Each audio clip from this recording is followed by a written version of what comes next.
Hello viewers, क्या आप घर खरीदने का सोच रहे हैं या घर खरीद चुके हैं? अगर सोच रहे हैं तो भी मेरे साथ इस वीडियो में अंत तक बने रहे, या खरीद चुके हैं तो भी आप इस वीडियो में अंत तक बने रहे, क्योंकि मैं आपको ऐसी कुछ महत्वपूर्ण जानकारियाँ देने आया हूँ जो जान के आपके होश उड़ जाएंगे। अगर आपने घर खरीदा है, इंसान घर खरीदता है तो दो ही विकल्प से इंसान घर खरीदता है, या तो कैश में खरीदता है, जमीन खरीद के कैश में घर बनवाता है, या तो लोन लेता है। यदि वो लोन लेता है तो सीधी बात है, दो प्रकार के लोन होते हैं, या तो बैंकों से लोन लेता है या तो फाइनेंस से लोन लेता है। बैंक से लोन लेने के लिए उसके पास उसकी जो इनकम प्रूफ होती है, जो डॉक्यूमेंटेशंस होते हैं वो कुछ ज़्यादा ही होते हैं, और नॉर्मली हर कोई हमारे समाज में उतनी डॉक्यूमेंटेशन, या ऐसा नहीं है कि हर किसी के पास सरकारी जॉब है कि उनकी डॉक्यूमेंटेशन कंप्लीट हो, तो उनको मजबूरन क्या करना पड़ता है कि उनको फाइनेंसिस से लेनी पड़ती है। और फाइनेंसिस और बैंक दोनों को आप कंपेयर करेंगे तो बैंक से फाइनेंसिस का ब्याज काफ़ी ज़्यादा होता है। उसका नतीजा ये होता है कि इंसान को पता भी नहीं होता है कि उसके कितने हफ्ते बढ़ चुके हैं या कितने उसको इंटरेस्ट आ रहे हैं, ब्याज आ रहे हैं। क्या आपने जानने की कोशिश की है कभी कि वो आप जो हफ्ता भर रहे हो उस हफ्ते में आपका कितना ब्याज जा रहा है? क्यों? अब मैं आपको कुछ ऐसे नोट बताता हूँ जो आपने कभी ध्यान दिया नहीं होगा घर खरीदते समय। जैसे कि 3-4 पॉइंट है जो मैं आपको बोलना चाहूँगा। सबसे पहले तो आप जब घर खरीदते हैं, लोन पे लेते हैं, तो आप बैंक से ले रहे हो कि फाइनेंस से ले रहे हो, बहुत महत्वपूर्ण होता है आपके घर खरीदते समय। दूसरा, आप कितने साल के लिए लोन ले रहे हो, कितने टके पे ले रहे हो। तीसरा, चौथा, आप कौन से एरिया में ले रहे हो, कि एरिया भी बहुत महत्व होता है। और पांचवा, आप क्या डाउन पेमेंट कर रहे हो। ये नहीं कि आपके किसी ने बोल दिया कि आप 11,000 भरिए, 51,000 भरिए और घर के मालिक बनिए, तो आपने 11,000 भर दिया, 51,000 भर दिया और आप मालिक बन गए। ऐसा नहीं होता है। कभी भी आप घर खरीदते हैं तो कम से कम कोशिश कीजिए कि आप 30% आप डाउन पेमेंट भरें, और मिनिमम 3 से 6 महीने के हफ्ते के पैसे आपके अकाउंट में पड़े हो, तभी आप घर खरीदीजिए। ऐसे उतावल में आप घर मत खरीदने जाइए किसी के कहने पे। अब जो मैं बोल रहा था, एरिया, लोकेशन और एरिया बहुत इंपॉर्टेंट होता है। क्यों? क्योंकि आज आप जो घर खरीद रहे हो, मान लीजिए कि आपने 10 लाख का मकान खरीदा और आप कहीं ना कहीं 20 साल का लोन कर रहे हैं, और वो 20 साल बाद आप टोटल आप जब ब्याज और ये सब गिनेंगे, आपका मकान का मान लीजिए आपने 18 लाख या 17 लाख, 18 लाख आपने मान लीजिए बैंक से लिया होगा, तो आप इतना चुकाएंगे।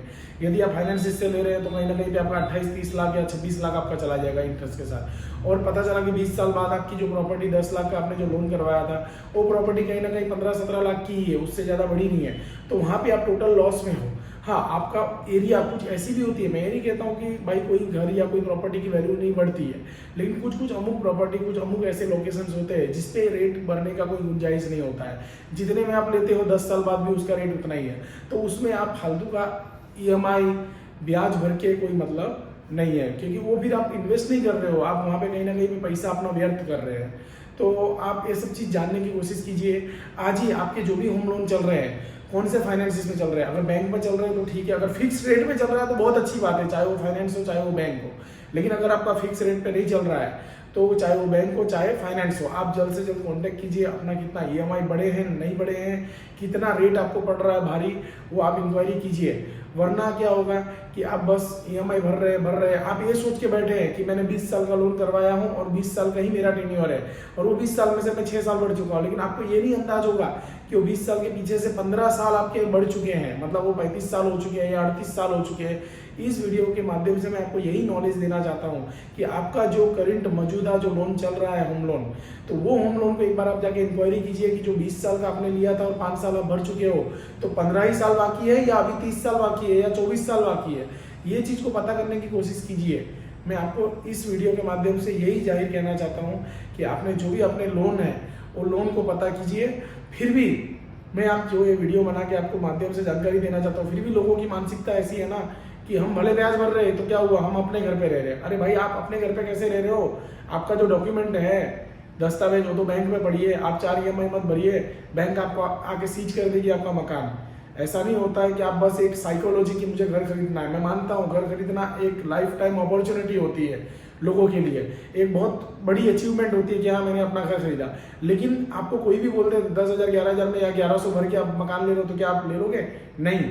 आप अपना ह्यूमन साइकोलॉजी या ह्यूमन जो ईगो है वो साइड में रखिए कि मुझे मेरा मकान लेना है या मकान हो चुका है। आप ये सोचिए कि आपके पास इतना डाउन पेमेंट हो, इतना चीज़ हो कि आपका ब्याज व्यर्थ न जाए और आपका मकान भी अपने से हो जाए। मतलब कुछ दिमाग लगा के लीजिए, ऐसा नहीं कि आपको किसी ने राह चलते बता दिया कि ये मकान लेना है और आप जुट गए, ऐसा नहीं होता है। और ह्यूमन साइकोलॉजी या जो आपका ह्यूमन ईगो है उसको साइड में रख के आप मकान लीजिए।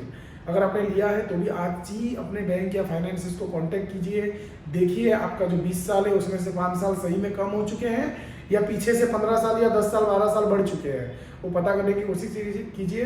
मैं इस वीडियो के माध्यम से आपको यही जानकारी पहुंचाना चाहता था। और भी ऐसे वीडियो देखने हो आपको तो मेरे चैनल को सब्सक्राइब कीजिए, लाइक कीजिए, कमेंट कीजिए। जो लोग मकान लेने जा रहे हैं या ले चुके हैं उन पे आप मैक्सिमम इस वीडियो को शेयर कीजिए। धन्यवाद।